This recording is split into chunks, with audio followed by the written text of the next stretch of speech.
Hello traders, Gary Wagner here. Approximately 1:45 in Honolulu, 3:45 in New York on Wednesday, 16th day of October, 2013. And this is the Daily Report for Gold and Silver, a special edition. The shutdown has been averted. We are kicking the can down the road. We'll talk about that in a second. To the board, currently trading quietly unchanged to about down $1, 1279.20 current print on the screen. The low has been 69.90 and the high 91.10 on the day. Silver dynamically unchanged on the day today, 2106 low, 2155 high, current 2127. Here we are in the 11th hour. We are at day 16, 17th day, shuts the government down, no ability to pay its bills. We run out of money, and that has been averted. In an 11th hour save, they have in essence kicked the can down the road, and they've kicked the can over till next year. In one way, that means business as usual. Things will start to slowly get back to normal. But more importantly, when we think about the longer term effects of what's going on, there's a couple of things that come to mind. The first thing is, will they taper? Will the Fed taper this year? And I have been a strong proponent of the belief that there would be no tapering this year. My belief has strengthened. I feel that it's almost impossible for them to taper given the current scenario. However, we have reports that we have been missing, and as those reports come in, we'll see if there's been some sort of dramatic improvement in the economy, although I find that to be a low probability. With the fact that tapering will probably not end this year, and according to some analysts, we won't see any kind of tapering into June of next year. How does that affect the gold market? Now, the gold market, obviously, it's been under tremendous pressure. We've talked about the fact that when we looked at these series of recent highs, they have been consistently lower highs than the previous highs. We've also looked at the fact that as this market's moved down, we're getting a series of lower lows. As long as we continue to get that type of a formation, we are left with only one conclusion, and that is a continuation of the downside pressure. When we had this last rally, and the rally from 1181 to 1435, there was a key distinction in there in that any kind of rallies that we had seen prior to that were short-lived at best. And to illustrate that point, I have brought up a weekly chart. And all I'm referring to is the fact that as this market has been in this defined downtrend, we have had little blips in which the market would attempt to rally up, but they were always very, very short-lived. But this last rally wasn't. We actually saw the market move a couple of $100s. It was absolutely substantial. But as we've talked about on many occasions, the fact that it failed to break through this upper level resistance line told us that we were still definitely within a downtrend. So what do we think we can look at, and what do we think we can see in the near future?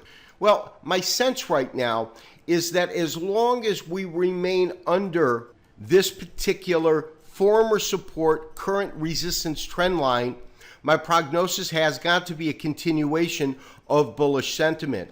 On the positive side of the fence, though, is the fact that we are currently trading above 1274. And of course, 1274 is in essence a 61% retracement from this last rally. So that, to me, is a critical level of support that if we are to see prices rising shortly in the immediate future, it has to, and I repeat, it has to, on a technical basis, hold above 1274. So that being said, if in fact we see the market hold above 1274, the next real level we need to see it break above is going to be this resistance line. However, if the pressure continues to the downside and actually breaches 1274, the most logical place to look for strong support at the first level is going to be 1237, and that is a 76% retracement of this last rally here. So where does that put the big picture? To do that, we're using this 3-day chart, continuous contract of gold, and I do have our current Elliott wave count. We are using, obviously, the bear count, as it's really the only one that makes any kind of sense. We're absolutely in a bear market. In the way that we have looked at it, we had this tremendous rally that took us to the historical record high above 1900. At that point, we went into our corrective period. We went into an ABC. However, we failed to really go back into an impulse cycle and then, in fact, entered a bull market. Wave 1, wave 2. This is wave 3. It's a very, very long wave 3 down. And then we completed wave 4. Wave 4 is what took us up to 1435 from 1181, and we are currently in wave 5. That's my take on it, at least. Now, if this market unfolds in a true Elliott wave pattern, meaning that wave 5 is consistent with the model, if the low falls above 1170, and 1170, of course, is this recent low at 1181, that would simply be called a flat, and you would get a termination of wave 5 right here. There are, of course, many ways that this last fifth wave could unfold. And a truncated, meaning terminating above 1170, is one. We just talked about that, as well as a flat. But the most standard type of retracement in terms of a fifth wave would be that you would get a low that would be below the previous low. Now, my sense is that even if we are under defined pressure, 1170, I believe, should hold. We have good historical precedence in terms of it being a resistance point here and it being a supportive point here, it also being a supportive point here. So in terms of a historical landscape, I believe that we should, in fact, see good support at 1170 should the market begin to trade lower. The other thing, and we talked about this a little bit on Chart This as well as the other day, and that is when we look at this MACD, it really looks like there is the potential for it to cross here at this point. We're looking at a weekly chart, and although in terms of my outlook on the market, I am bearish, I do believe that there is going to be a real opportunity right now to see some sort of bounce to the upside. And there's a couple of reasons that I believe that, but the primary reason that I'm looking at right now, we're trading at about 1282.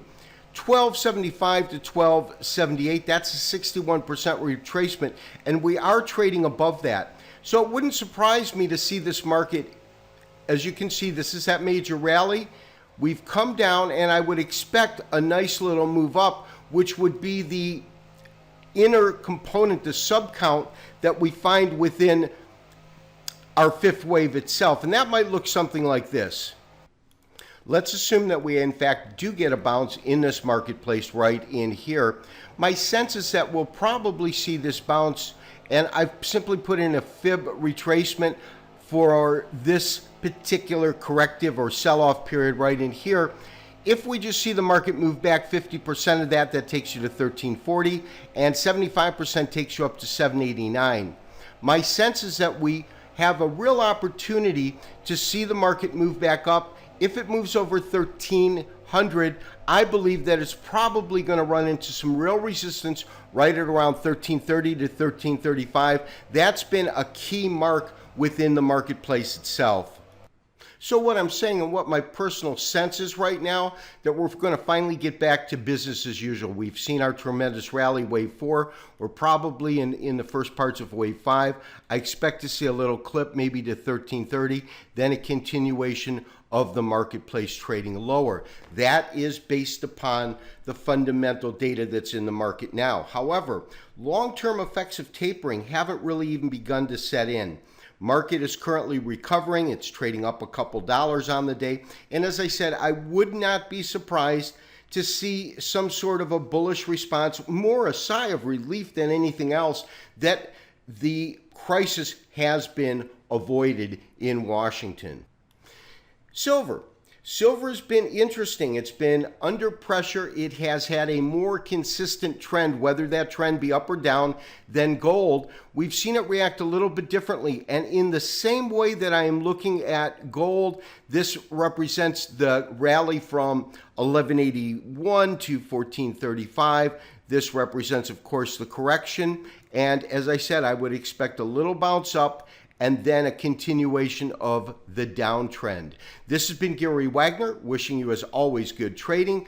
It seems like we're getting back to normal here, and we'll be able to do some effective trades in the very near future. Have a great day. Bye-bye.